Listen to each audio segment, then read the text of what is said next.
Selamat datang di kelas Fitokimia 1.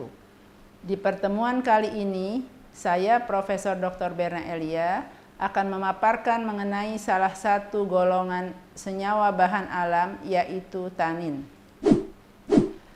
Adapun yang akan dijelaskan pada pertemuan kali ini adalah sejarah dan karakteristik tanin, sifat umum tanin, penggolongan tanin, dan cara identifikasi tanin.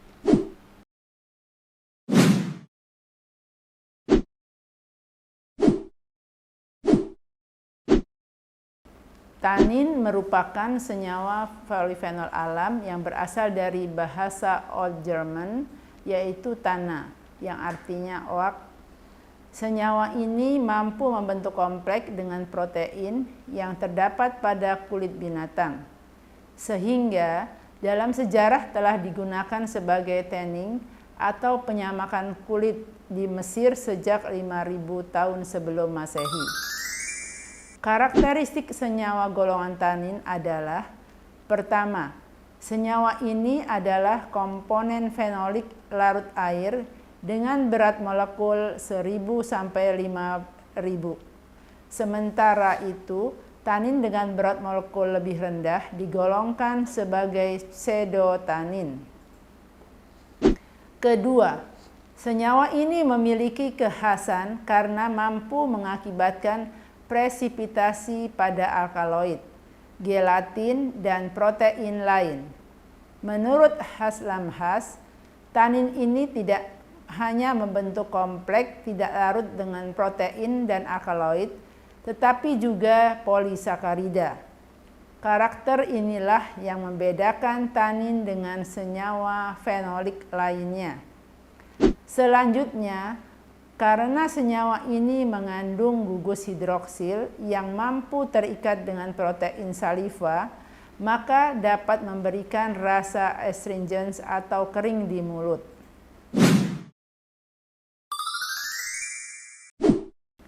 Sifat-sifat umum dari golongan senyawa tanin adalah: yang pertama, senyawa ini tidak dapat dikristalkan dan umumnya larut dalam air, basa, gliserol, dan aseton. Kedua, penambahan dengan air pada senyawa ini dapat membentuk koloid. Kemudian, jika senyawa ini ditambahkan dengan garam besi, akan menghasilkan warna biru tua atau hijau kehitaman. Jika senyawa ini ditambahkan dengan potasium ferricyanida dan amoniak, akan memberikan warna merah. Seperti pada uraian sebelumnya, senyawa ini mampu mengendapkan alkaloid, gliserol, gelatin, dan protein. Selain itu, senyawa ini juga mampu mengendapkan garam tembaga, timah, dan potasium.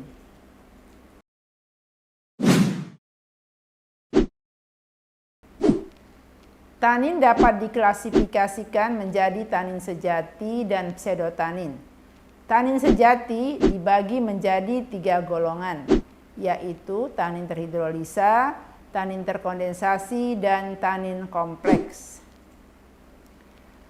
Pseudotanin adalah komponen fenol sederhana dengan berat molekul kecil atau bobot molekul yang lebih rendah dari tanin sejati.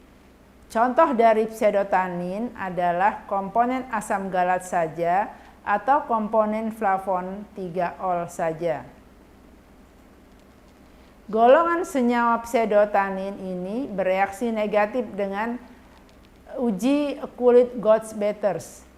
Beberapa contoh adalah asam galat dari rubab, katekins dari gambir, asam klorogenat dari kopi, khususnya unroasted, dan asam IPK kuanhat dari IPK kuanha. Sedangkan tanin sejati merupakan senyawa polihidroksifenolik yang memiliki berat molekul 1.000 sampai 20.000. Yang membedakan dengan pseudotanin adalah tanin sejati dapat bereaksi positif terhadap uji kulit Gotts-Betters. Golongan senyawa ini terbagi menjadi tanin terhidrolisis, tanin terkondensasi, dan tanin kompleks. Tanin terhidrolisis merupakan senyawa ester dari gula sederhana dengan satu atau lebih polifenol asam karboksilat. Golongan senyawa ini mudah mengalami hidrolisis dengan asam, basa, atau enzim. Contoh dari tanin terhidrolisis adalah galoktanin pada bunga cengkeh atau Eugeniae caryophylliplos dan elagitanin yang dijumpai pada daun jambu atau Psidium guajavae Polium.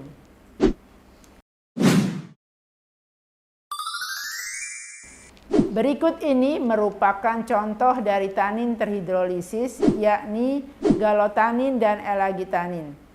Senyawa ini dapat terpecah sehingga menghasilkan asam galat dan asam elagat saat terhidrolisis.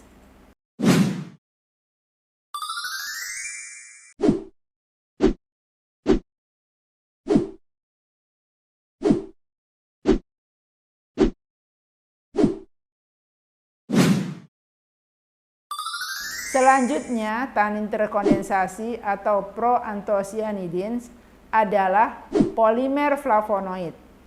Golongan senyawa ini merupakan senyawa polimer flavonoid yang memiliki ikatan CC pada C8 dan C4. Karakteristik senyawa ini sulit terhidrolisis dan tahan panas. Contoh tanin terkondensasi adalah kondensasi dari epikatekin maupun katekin. Tanin terkondensasi ini dapat ditemukan pada daun gambir atau Uncaria gambirispolium dan biji pinang atau Arecae cateki semen, yang mana tanaman tersebut mengandung katekin. Tanin terkondensasi yang paling banyak ditemukan memiliki struktur utama epikatekin dan katekin. Kedua senyawa ini adalah prekursor tanin terkondensasi. Saat dikondensasi dalam suasana asam, maka akan menghasilkan kondensasi senyawa katekin atau epikatekin. Kondensasi ini terjadi pada ikatan yang paling stabil, yakni pada C4 extender dan C8 terminal.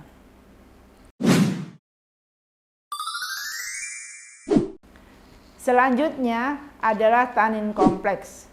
Golongan tanin ini dipakai oleh Okuda untuk menunjukkan kelompok tanin yang baru ditemukan yang dibiosintesis dari tanin terhidrolisis, kebanyakan elagitanin C-glikosida dan tanin terkondensasi. Pada tanin kompleks, tanin dengan unit katekin terikat secara glikosidik ke galotanin atau elagitanin dan katekin. Akutisimin A yang merupakan tanin kompleks dapat ditemukan pada Quercus species. Selain golongan tanin terhidrolisis, tanin terkondensasi dan tanin kompleks, seperti yang telah dijelaskan sebelumnya, dikenal pula dengan fluorotanin yang umumnya ditemukan dari alga.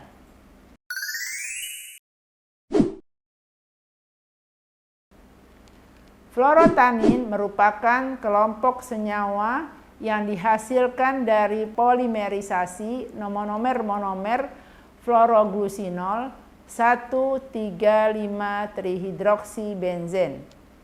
Golongan senyawa ini umumnya terdapat pada organisme laut seperti alga merah dan coklat. Salah satu contohnya adalah berasal dari Eisenia arborea yang termasuk dalam spesies alga coklat atau Phaeophyceae.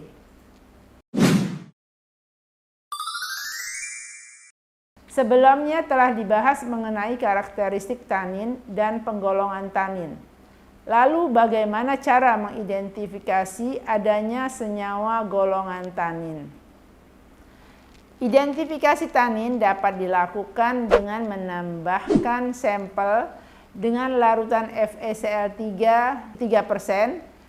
Jika sampel mengandung tanin, maka akan terjadi perubahan warna menjadi warna hijau atau biru kehitaman. Tanin dapat juga diidentifikasi dengan timbal asetat yang ditandai dengan terbentuknya endapan. Cara berikutnya yaitu dengan gelatin test. Sampel yang mengandung tanin saat direaksikan dengan gelatin akan membentuk endapan putih. Penambahan NaCl gelatin pada sampel yang mengandung tanin akan membentuk endapan putih yang lebih banyak. Sekian materi mengenai golongan senyawa tanin pada mata kuliah Fitokimia 1. Saya Profesor Dr. Berna Elia, undur diri, sampai jumpa di pertemuan selanjutnya.